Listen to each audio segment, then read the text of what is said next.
जय श्री राम सभी भक्तों को जय माता की। फिर एक नई वीडियो के साथ हाजिर हो गए हैं और आज की जो हमारी वीडियो है इसमें आप बताइए कि सिद्धि क्या है। किसी भगत का ये सवाल है और इस चीज पे बहुत सारे लोग कंफ्यूज भी रहते हैं। तो आज की वीडियो इसी विषय पे होने वाली है कि सिद्धि होती क्या है।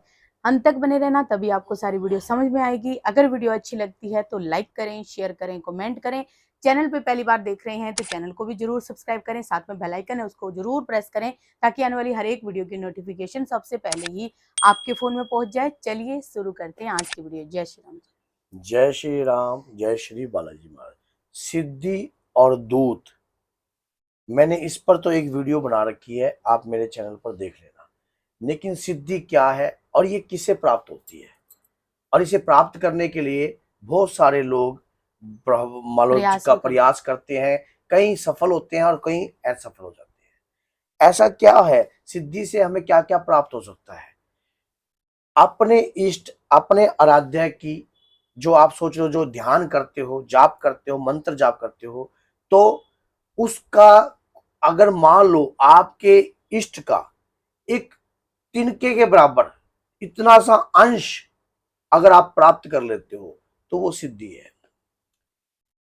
माना जाता है कि इस जन्म में की हुई सिद्धि भी आपके आने वाले 7 जन्मों तक कार्य करती है।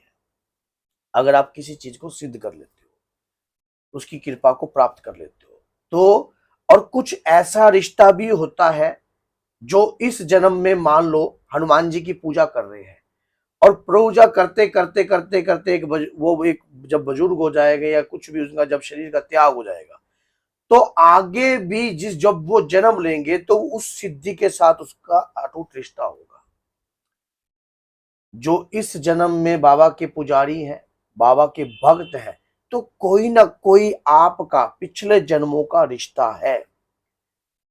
जो हनुमान जी की आप पूजा कर रहे हो, माँ दुर्गा की आप पूजा कर रहे हो, माँ काली की आप सेवा कर रहे हो, जो भी आप जाते हो अपने मन से उन्हें पुकारते हो, कुछ भी हो जाए, लोग कितना भी नेगेटिव बोले, लेकिन आप अंदर से अपने इष्ट के प्रति 1% के भी नेगेटिव नहीं हो रहे, तो कोई ना कोई रिश्ता जन्मों का है। ये उस जन्मों के रिश्ते को जानने के लिए ही हम प्रयास कर रहे हैं।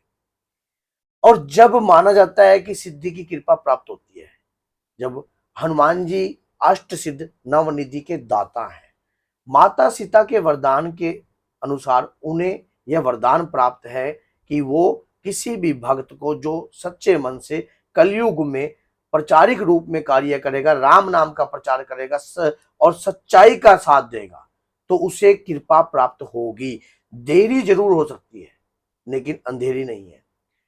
कई बार सिद्धि के मद में लोग पागल भी हो जाते हैं, जैसे वो पाने की लालसा रहती है, मैं ये कार्य करूं, ये कार्य करूं, लेकिन वो अपनी बॉडी को संतुलित कर कर नहीं चलते, बॉडी को संभाल कर नहीं चलते, क्योंकि कुछ चीज को प्राप्त करने के लिए उसके साथ कुछ रूल भी होते हैं। ऐसे कभी कोई चीज प्राप्त नहीं होती है। अगर आप उस अपने जीवन के साथ कुछ रूल बनाकर, अगर आपने कोई मंत्र उठाया या हनुमान जी की पूजा आप करने लगे, या आप हनुमान जी के श्री चरणों का ध्यान लगाने पर लगे, या आप त्राटक ध्यान लगाने लगे, या आप मेडिटेशन करने लगे, तो कुछ भी रास्ते, देखो रास्ता सारा एक ही है, जाता एक ही पॉइंट पे है, हनुमान जी है, लेकिन इसके अनगिनत रूप है। आप किसी दिव्य मंत्र से स्टार्टिंग कर रहे हो, ओम सीताराम के जाप से स्टार्टिंग कर रहे हो, या कुछ ऐसा मंत्र जो आपके गुरु ने आपको सिद्धि की प्राप्त करने के लिए दिया है, तो कभी कभी जैसे मन में सवाल आता है कि हमारे पास दूत हैं, तो क्या दूत महाराज की कृपा से भी हमें सिद्धि मिल सकती है? हाँ, मिल सकती है। अगर आप अपने आप को देखो, जो दूत होते कौन है, वैसे तो मैंने उस वीडियो में बनी हुई है। देखो, अगर कोई भक्त सच्चे मन से बाबा की सेवा कर रहा है, लगातार कर रहा है, करते करते करते उसका शरीर का त्याग हो जाता है, तो वो पहले बाबा का वीर कवाता है। वीर कवाकर धीरे धीरे धीरे धीरे जब वो भक्ति करता रहता है, करता रहता है, करता रहता है, मरण उपरांत भी, मरने के बाद भी, कौन कहता है कि मरने के बाद शरीर खत्म हो गया? जो बाबा की भक्ति करेंगे, माँ दुर्गा की भक्ति करेंगे, माँ काली की भक्ति करेंगे, उन्हीं की कृपा के पात्र होंगे। जो जिस प्रकार की साधना सिद्धि करने की कोशिश भी करता है, तो वो उसी कार्य में जाता है। अब कोई बेताल की कर रहा है, कोई किसी प्रकार की ब्रह्म राक्षस की कर रहा है, या कोई किसी की, तो मरण उपरांत भी उन्हीं में जाएगा। तो अगर आप हनुमान जी की कर रहे हो तो आपकी उस समय आप जो पोजीशन होगी वो, लेकिन ये जरूर होता है कि इस परीक्षाओं में कोई कोई बिरला ही पास होता है। और जब आप लगातार, रास्ते बहुत सारे हैं, हनुमान चालीसा भी आपको प्राप्त करवा सकती है, और कोई गुरु के द्वारा दिया गया मंत्र भी आपको सिद्धि प्राप्त करा सकता है। आपके इष्ट आराध्या का कोई मंत्र आपने अपने जीवन में उतार लिया है और आप उस मंत्र को कभी नहीं छोड़ते हो, कभी नहीं आप इस मंत्र से अलग हुए हो, उससे भिन्न हुए हो, तो वो भी आपको सिद्धि तक पहुंचा सकता है। लेकिन सिद्धि के लिए कुछ ऐसी बातों का जानना बहुत अवश्य होता है। अगर हमें जो कोई कृपा प्राप्त होती है, मान लीजिए आप किसी देवी की साधना कर रहे हो और साधना के दौरान अगर वो शक्ति आपके सामने अपने किसी और रूप में प्रकट होती है, आपको महसूस होने लग जाती है कि कोई शक्ति आपके सामने आ गई, तो आप किस प्रकार से जानोगे? भय भय लगना, भयभीत होना, ये चीज आपको नहीं होनी चाहिए। उस समय आपको ये जानना आना चाहिए कि ये चीज है क्या, मैं जिसकी, क्योंकि वो परीक्षा तो लेंगे। अगर आप अपने इष्ट की आराधना कर रहे हो, उनकी सेवा कर रहे हो और आप सिद्धि को प्राप्त करना चाहते हो, कृपा को प्राप्त करना चाहते हो, आप चाहते हो कि मेरे जो जिस मंत्र का मैं जाप कर रहा हूं उससे मुझे शक्ति प्रदान हो और मैं हनुमान जी का अंश बनना चाहता हूं, मान लो उनकी कृपा का पात्र, उनकी धूल, ताकि जो उनकी कृपा के माध्यम से कार्य करे। तो वो चीज अगर आप प्राप्त करना चाहते हो तो आपको अपने जीवन में कुछ ऐसे रूल जो हैं बनाकर चलने पड़ेंगे। हनुमान जी की सिद्धि साधना प्राप्त करने के लिए आपको जीवन भर एक तो मीट और अंडा और दारू, इसका परित्याग करना पड़ेगा। ब्रह्मचारी आपके कुछ, जब साधना और सिद्धि के दौरान आपको ब्रह्मचारी ही रहना पड़ता है। लाइट ही भोजन ग्रहण करना पड़ता है, हैवी भोजन आपको ग्रहण नहीं करना पड़ता है। अपनी बॉडी का कुछ ऐसे नियम बनाकर खुद अपने नियम तैयार करने हैं। अगर आपके गुरु हैं तो सोने पर सुहागा है। कई बार गुरु तिलक कर देते हैं तब भी कृपा प्राप्त हो जाती है। कई बार हमारे वो जो ब्रह्म चक्षु होते हैं वो जागृत हो जाते हैं और उन जागृत अवस्थाओं में फिर हमें ये संभलना आ जाता है कि कब हमें क्या कार्य करना होता है, कौन सा कार्य हमें नहीं करना है। ये चीज आपको मान लो आपको अनुभव करवाती है। धीरे धीरे धीरे धीरे आप सोचते हो मन चाही होती नहीं, प्रभु चाही तत्काल, बलि मांगे बैकुंठ को भेज दियो पताल। परमात्मा के चाहने से सब कार्य संभव है।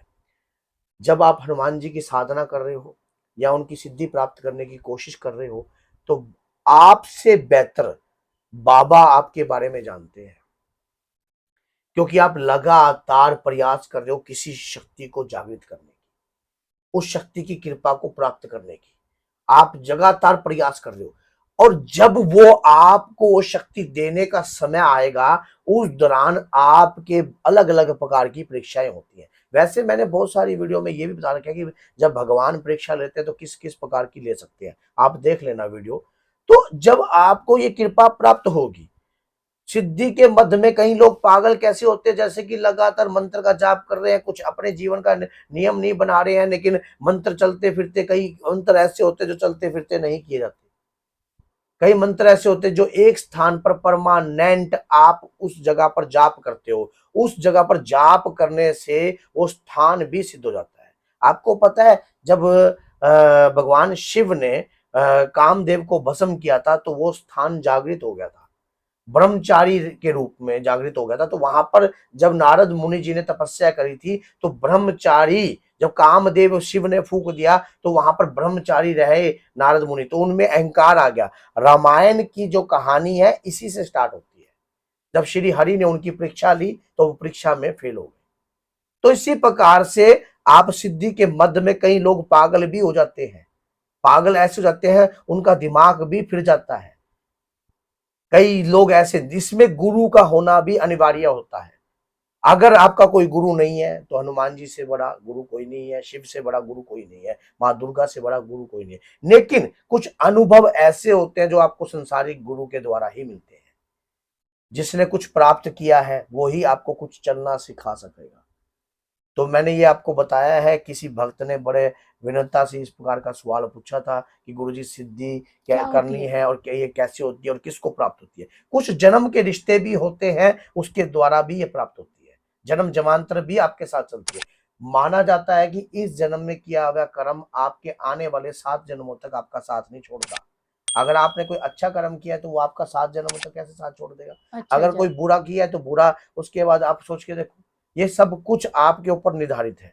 जैसे आप भगवान की भक्ति कर रहे हो, क्या वो जन्म जमांतर आपके साथ छोड़ सकती है। पिछले, अगर आप इस जन्म में भी अगर आप हनुमान जी की अटूट भक्ति कर रहे हो और आपको उनके प्रति रोना आता है, प्रेम आता है, आपको माँ दुर्गा के प्रति प्रेम आता है, तो भैया कोई ना कोई तो रिश्ता है आपका। आप किसी की मत मानिए, आप अपने दिल की सुनिए। आप किसी की मत मानिए, आप ये मानिए कि बस मेरा कोई ना कोई रिश्ता है मेरे इष्ट आराध्य से, जो मेरा इनके प्रति खिंचाव है। कहीं ठाकुर जी के पीछे रहते हैं, वो रोते ही रहते हैं, रोते ही रहते हैं। वो आंसू आप निकाल के देखो, ऐसे आंसू आते हैं क्या कभी? अंदर से जब आत्मा विलखती है, आत्मा अपने इष्ट की प्राप्ति करने की प्रबल इच्छा रखती है, तब जाकर अपने इष्ट आराध्य के प्रति रोना आता है। नहीं तो ऐसा कोई नहीं रो सकता किसी के लिए। उनको पाने की इच्छा रहती है, तो भगवान का इतना पत्थर जैसा दिल नहीं है कि वो ना देखते हो, वो देखते हैं। फिर कहीं ना कहीं से कोई ऐसा व्यक्ति आता है आपके जीवन में जो आपको आशीष देता है, आशीर्वाद देता है, कोई माध्यम बनता है, तो वो कोई ना कोई जन्म जमानत का रिश्ता होता है जो आपका संपर्क आपके इष्ट से करवाता है। तो ये समझ जरूर लेना आप कि अगर आपके अंदर इस प्रकार की प्रबलता, इस प्रकार का व्याकुलपन, अगर इस प्रकार का खिंचाव इच्छाएं हैं। आपके इष्ट के प्रति उत्पन्न हो रहा है, तो आप पिछले जन्म के कोई रिश्ते हैं आपके, आपके इष्ट के साथ, आपके आराध्य के साथ, उनके प्रेम के प्रति आप पागल रहे हो। तो इसलिए तो आप, और कई बार ऐसा भी होता है अगर आप उनकी भक्ति कर रहे हो और अन्य, देखो, जो आदमी सच्चे मन से बाबा की पूजा करता है वो किसी के साथ अन्याय नहीं करता है।